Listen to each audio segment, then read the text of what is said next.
कि आज जो मीटिंग हुई और आप सभी लोगों को पता है कि मुंबई शहर में और महाराष्ट्र में कोरोना की जो संख्या बहुत बढ़ रही है, उसी को ध्यान में रखते हुए आज मीटिंग में बहुत सारे निर्णय लिए गए हैं और बहुत सारे कड़क निर्णय लिए गए हैं। जैसे कि पहले से ही रात को जो संचार बंदी चालू थी, अब उसमें ये बदलाव होगा कि सिर्फ एसेंशियल सर्विस वालों को ही रात में गाड़ी चलाने की परवानगी मिलेगी। सर कितने बजे से कितने बजे तक का टाइम होगा? वो 8 से लेकर सुबह 7 तक का जो है वो एसेंशियल सर्विस जो होगी, सिर्फ उन्हीं को गाड़ी चलाने की परवानगी मिलेगी। जिस तरीके से रेस्टोरेंट्स को, जो मॉल्स हो गए, दुकानें हो गए, ये सारे लोगों को पहले से ही रात में बंदी थी और उन लोगों को सिर्फ टेक अवे, यानी अभी सिर्फ जो है टेक अवे और पार्सल की जो है फैसिलिटी दी जाएगी, बाकी बंद किया जाएगा। बाकी इंडस्ट्रीज़ के बारे में भी पूरी तरीके से गाइडलाइंस बनाई गई है, बहुत डिटेलिंग में हुई है। वो सारी चीज़ें जो है आपको जो है वो जो एसओपी बन रही है, जो गाइडलाइंस बन रही है, वो सारी चीज़ें आपको डिटेलिंग में बताई जाएंगी। लेकिन इंडस्ट्री किस तरीके से चलेगी, उसके टाइम्स क्या होंगे और उसमें अगर कोई कोरोना से इफेक्ट होता है तो जो इंडस्ट्री चला रहा है उसी के ऊपर पूरी जवाबदारी रहेगी। रात में सिर्फ बेकरी हो गई, मेडिकल स्टोर्स हो गया या एसेंशियल में जो ज़रूरत चीज़ें हैं वही अलाउ किया जाएगा और ऑफिसेस के मामले में वर्क फ्रॉम होम अलाउ किया जाएगा। सिर्फ वो ऑफिसेस शुरू की जाएगी जिसमें इंश्योरेंस के मामले हो, जिसमें मेडिक्लेम्स के हों, जिसमें इलेक्ट्रिसिटी से रिलेटेड हो, महानगर पालिका से रिलेटेड हो। जिस तरीके से पहले एसेंशियल सर्विस में कॉल सेंटर्स और ऑफिसेस को अलाउ किया गया था, उसी तरीके से जो है अलाउ किया जाएगा। उसके अलावा भी जो थिएटर्स वगैरह हैं, नाट्य घर वगैरह हैं, इसको जो है टोटल जो है बंदी की गई है। आज जे बैठक झाली त्या बैठकीमध्ये प्रतिबंध आणखीन कडक करण्यात आलेले आहे आणि त्यामध्ये सर्वप्रथम जे धार्मिक स्थळं आहेत ते धार्मिक स्थळं आधी जशी असायची, म्हणजे फक्त त्यामध्ये जर मस्जिद असलं किंवा गुरुद्वारा असलं की मंदिर असलं, त्यामध्ये जे ठराविक लोकांना आधी परवानगी दिली होती ती किती नंबर्समध्ये आहे ते एसओपी आणि गाईडलाईन्समध्ये क्लिअर होणार आहे। सिनेमाघरं आणि नाट्यघरं हे संपूर्णपणे बंद असणार। रेस्टॉरंट्स आणि बाकीचे असे जे लहान दुकाने आहेत त्यामध्ये फक्त टेक अवेची जे आहे त्यालाच परवानगी असणार। गार्डन्स, प्लेग्राउंड्स हा बंद करण्यातच येणार आहे आणि काही ठिकाणी जर चालू ठेवलं तर त्याच्यात आचारबंदी लागू राहणार आणि ठराविक जागे जिथे केसेस वाढत असतील किंवा जे काही निर्णय घ्यायचे असतील ते स्थानिक लेवललाही अधिकाऱ्यांना ती जबाबदारी देण्यात आलेली आहे। मुंबई महानगरपालिकाची हद असेल तर वॉर्ड अधिकाऱ्यांना जबाब देण्यात आलेली आहे आणि मुंबईचे बाहेर असतील तर तिकडचे कलेक्टर लोक त्याच्यावरती हे करतील। इंडस्ट्रीज कसे चालतील त्याच्याबद्दल पण हे देण्यात आलेले आहेत, त्याचे नियम करण्यात आलेले आहेत आणि इंडस्ट्रीमध्ये जर कोणी रुग्ण सापडला तर त्याची जबाबदारी ते मालकाला घ्यावं लागेल। फिल्म इंडस्ट्रीचे शूटिंग मोठ्या प्रमाणावरती कुठेही करता येणार नाही। मोठे फाईट सीन असले किंवा डान्सचं सीन असलं किंवा मोठं जिथे गर्दी 200-300 पेक्षा जास्त होत असेल त्याला बंदी करण्यात आलेली आहे। लहान याच्यातच करण्यात येईल। बाकीचे जे छोटे मोठे उद्योग आहेत किंवा मॉल्स आहेत त्यामध्ये जर कोणाला चालू करायचं असेल तर त्यांनी वॅक्सिनेशन त्याला घेणं हा कंपल्सरी असणार। किंबहुना त्यांनी वॅक्सिनेशन नाही घेतलं तर RT-PCR घेऊन तो चालू करू शकतोय, पण त्याची मर्यादा फक्त 15 दिवसासाठी राहणार आहे। बाकी सविस्तर माहिती आपल्याला जे थोड्या वेळातच जे आहे ते प्रिंट माध्यमातून आपल्याला भेटणार आहे आणि बाकी जे आहे पेपरमध्ये उद्या डिस्कस करणार। सर, रात्री किती ते किती वेळ अत्यावश्यक सेवा सुरू राहतील? तुम्ही म्हणताय की जे अत्यावश्यक सेवांमधले नागरिक वगळता इतरांना गाड्या रस्त्यावर आणण्याची परवानगी नाहीये, वेळ किती ते किती आहे? आता त्यामध्ये आपण जर बघायला गेलो तर बसेस, टॅक्सीज आणि रिक्षा हे आपण बंद केलेले नाही। बसेसमध्ये ट्रॅव्हल करत असताना फक्त बसून जाताना जेवढे लोक बसू शकतात फक्त त्यांनाच अलाउड आहे। रिक्षामध्ये ड्रायव्हर प्लस 2 लोकांना अलाउड आहे। बाकी जे ट्रान्सपोर्टेशन असणार त्यामध्ये 50% संख्येने लोक जाऊ शकतात, पण तेही रात्री जात असताना जर एसेन्शियल असलं तरी त्यांना जाता येईल, नाहीतर त्यांना जाता येणार नाही। सर आपण वेळ काही ठरवलेली आहे का? सकाळी म्हणजे 8 ते संध्याकाळी 7 पर्यंतचे हे सगळे जो दिवसाचा कालावधी असेल त्या काळामध्ये सगळ्या सर्व्हिसेस सुरू राहतील अत्यावश्यक सेवा वगळता, की तसं काही नाही? नाही, दिवसाचा हाय तसंच राहणार आहे. फक्त हे जे चेंजेस करण्यात आले म्हणजे गर्दी होता कामा नव्हे म्हणून आपण सगळे प्लेग्राऊंड आणि गार्डन्सही बंद केलेले आहेत. ट्रान्सपोर्टेशनमध्ये आपण बघितलं असणार की रेल्वे असू द्या किंवा बसेस किंवा ST त्यामध्ये भरपूर लोक जायची. त्यामध्ये जेवढे बसलेली सीट असतात त्याचे दुप्पट जे आहेत लोक उभं राहायची. ते सगळं बंदी करण्यात आली. मुंबई लोकलच्या बाबतीत काही महत्त्वाचा निर्णय झाला आहे? याच पार्श्वभूमीवरती जेवढे ट्रान्सपोर्टेशन सर्व्हिस या राज्यामध्ये चालत आहे त्या सगळ्यांना हीच लागू होणार. सर हिंदी में जानना चाहेंगे जो ट्रांसपोर्टेशन को लेकर नियम बनाए गए हैं वो क्या है? देखिए, हमने कोई भी ट्रांसपोर्टेशन महाराष्ट्र के अंदर बंद नहीं किया है. जो ये संचारबंदी हमने लागू की है ये पूरे महाराष्ट्र के लिए लागू की गई है. रात में पूरी तरीके से पाबंदी रहेगी. रात में सिर्फ एसेंशियल सर्विस के लिए ही लोगों को ट्रैवल करने के लिए अलाउ किया जाएगा. उनकी गाड़ियां अलाउ की जाएगी. रही बात बसेस की, टैक्सीज की और ST बसों की, तो इसमें जितनी सिटिंग कैपेसिटी है उतने लोगों को ही दिन में जो है अलाउ किया जाएगा. रेस्टोरेंट्स के मामले में बिल्कुल सिटिंग अलाउ नहीं किया गया है. खाली उनको पार्सल्स और टेक अवे अलाउ किया है. उसके अलावा मॉल्स को जो है पूरी तरीके से बंद रखा है. मॉल्स के अंदर अगर किसी को शुरू करना है तो उसको वैक्सीनेशन लेना होगा. उसके बाद वो अपनी दुकान शुरू कर सकता है या उसको RT-PCR करके 15 दिन की मुद्दत तक ही वो RT-PCR की वैल्यू होगी और वो दुकानें शुरू कर सकते हैं. सर कांग्रेस इसको लेकर विरोध कर रही थी, लॉकडाउन को लेकर ऐसी भी खबरें सामने आ रही हैं. नाना पटोले ने इसका विरोध किया था. ये लॉकडाउन थोड़ी है. ये तो हमने जो गाइडलाइंस है उसको कड़क किया है, जो SOPs है उसको कड़क किया है.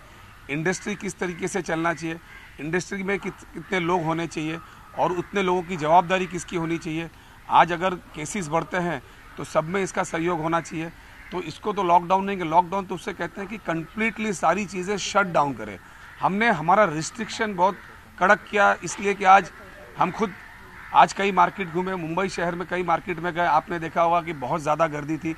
तो ऐसे मार्केट्स के अंदर जो है बहुत लिमिटेड लोगों को छोड़ा जाएगा या ऐसी मार्केट के अंदर जहाँ पे लोग फिर भी नहीं माने तो लोकल अधिकारी उसको पूरा शट डाउन करने का उसको अख्तियार रहेगा. सर लिकर शॉपच्या बाबतीत नेमका काय निर्णय झाला आहे? वाईन शॉप, लिकर शॉप सुरू राहणार का? वाईन शॉप, लिकर शॉप किंवा जे रेस्टॉरंट असतील त्यांना त्यांची बॉटल, सील्ड बॉटल पार्सल देण्यामध्ये काही हरकत नाही. ते परवानगी आधीही देण्यात आली होती.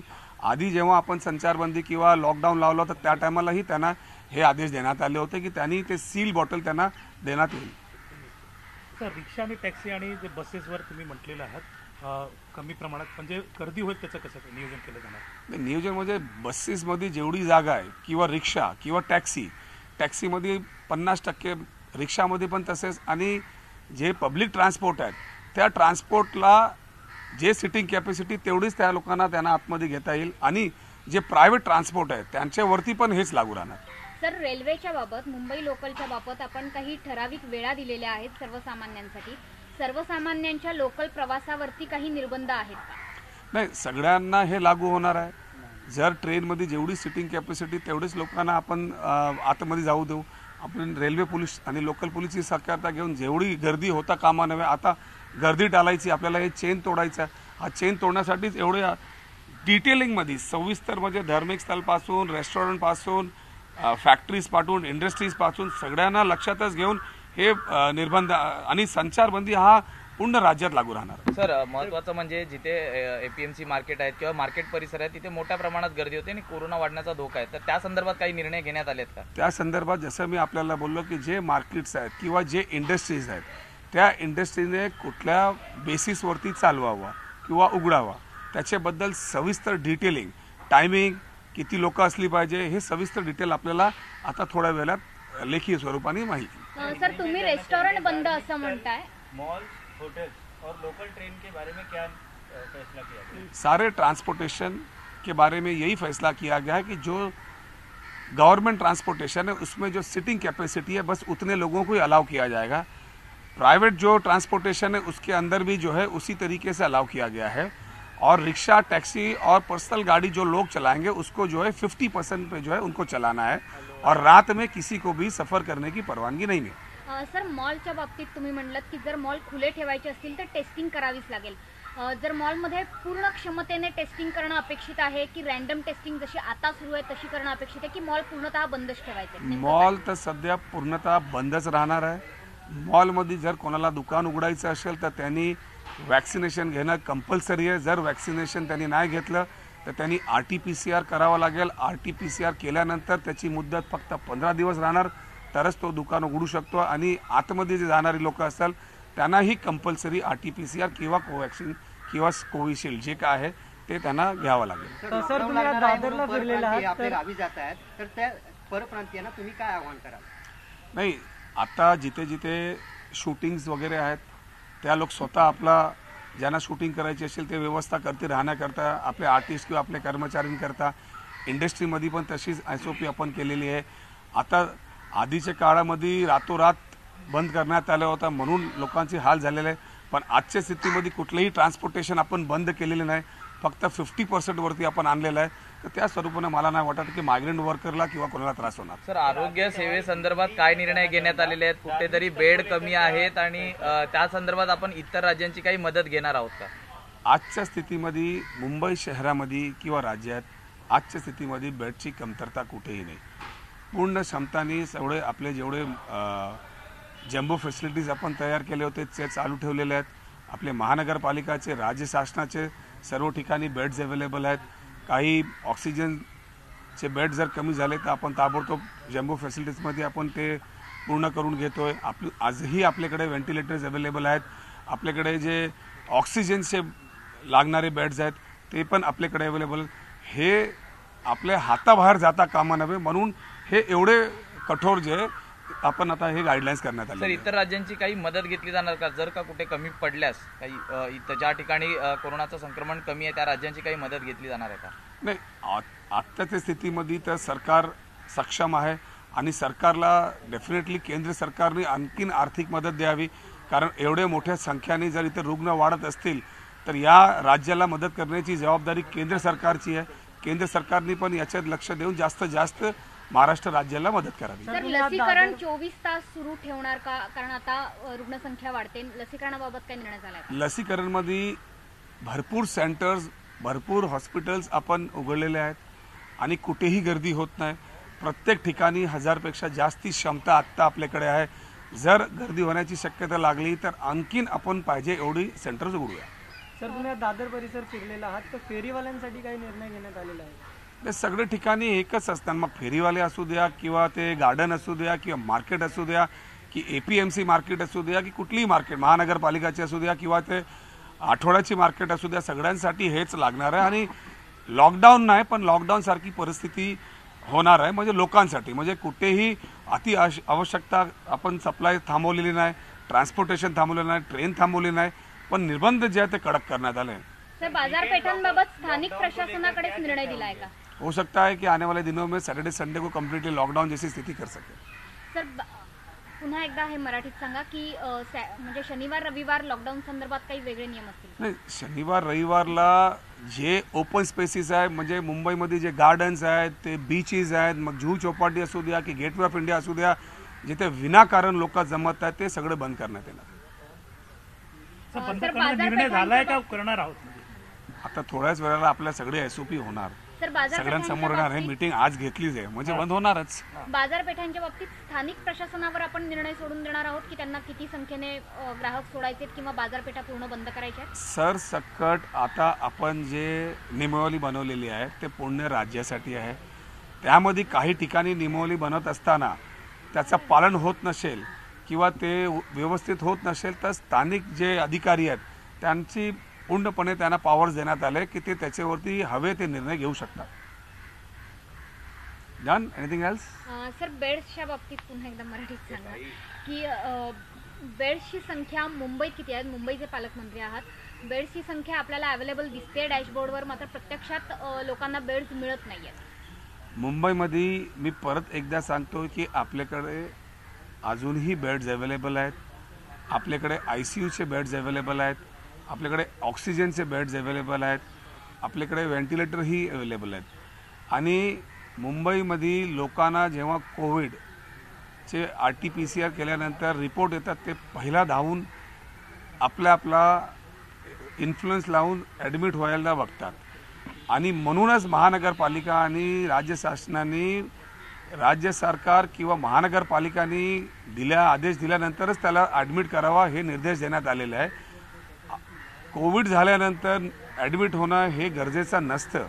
त्याचं सॅच्युरेशन खाली जात असेल, त्याचं ऑक्सिजन लेवल खाली जात असेल, त्याला दुसरं काय सिरियस प्रॉब्लेम असेल तरच त्यांनी ॲडमिट व्हायचं असतं. नाहीतर आपोआप घरी क्वारंटाईन होऊन जे महानगरपालिकातर्फे आमचे 24 तास या मुंबई महानगरपालिकाचे जेवढे महानगरपालिकाचे वॉर्ड्स आहेत त्यामध्ये कॉल सेंटर चालू आहे, ते वारंवार त्यांच्यावरती नजर ठेवतात आणि त्यांना सजेशनही देत असतात की क्वारंटाईनच्या पिरियडमध्ये त्यांनी काय करायचं, कुठला औषध करायचा आणि जर कोणाची केसेस सिरियस होत असेल तर महानगरपालिका आणि शासनातर्फे ताबडतोब ॲम्ब्युलन्स पाठवून त्यांना ॲडमिशनसाठी आम्ही हे करून देतो. सर आखिरी सवाल ये है कि कांग्रेस, ये चर्चा हो रही है कि कांग्रेस और बाकी सरकार जो है एनसीपी और शिवसेना, इसमें मतभेद हैं लॉकडाउन को लेकर.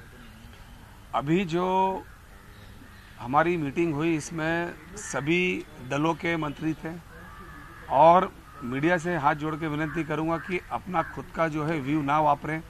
हमारे सारे व्यू के साथ ही जो है ये हम एसओपीस और गाइडलाइंस जो ला रहे हैं हर एक की बातों में से एक एक बातें निकाल के अपनी ना चलाएं. जो भी डिसीजन लिया जाता है वो कॅबिनेट में सबके सहमती से लिया जाता है. सर सर्वात महत्त्वाचं आहे 10वी-12वीच्या संदर्भात परीक्षेसंदर्भात घेण्याबाबत काय निर्णय झालाय का? हो, त्याच्याबद्दल विशेष करून या कॅबिनेटमध्ये जे निर्णय होणार येत्या कॅबिनेटमध्ये ते आपल्या समोर ठेवण्यात येईल. पण 10वी-12वीच्या परीक्षा ऑफलाईन पद्धतीने घेतल्या जातील असं आधी ठरलंय. आता आपण एक प्रकारचं मिनी लॉकडाऊन सुरू करतो आहोत, पण असं असताना या परीक्षा घेतल्या जातील का?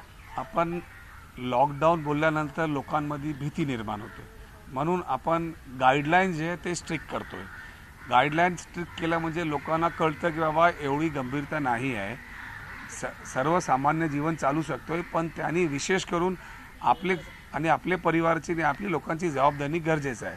आणि परीक्षाबद्दल मी परत सांगतोय की येत्या कॅबिनेटमध्ये सविस्तर कसे एक्झामिनेशन करता येईल, पुढची कारवाई कशी असणार किंवा शाळा कशी कुठे चालू करायची असणार त्या संदर्भात सविस्तर माहिती आपल्याला देण्यात येईल. सर लग्न समारंभांबाबत आणि अंत्यविधींबाबत काही विशेष वेगळी नियमावली आहे? हो, यामध्ये फक्त 20 लोकांना अंतिम विधीमध्ये हे करता येणार आहे. बाकी आधीच सांगितलं आहे की जेवढी धर्मस्थळं आहेत ते सर्व जे आहे ॲज गुड ॲज बंदच असतील.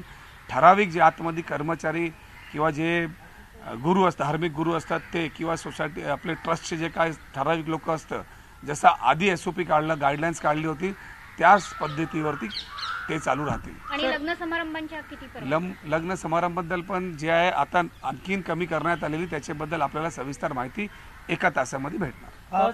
विरोधी पक्ष नेत्यांशी देखील मुख्यमंत्र्यांनी संपर्क साधला होता, राज ठाकरेंशी पण संपर्क साधला होता.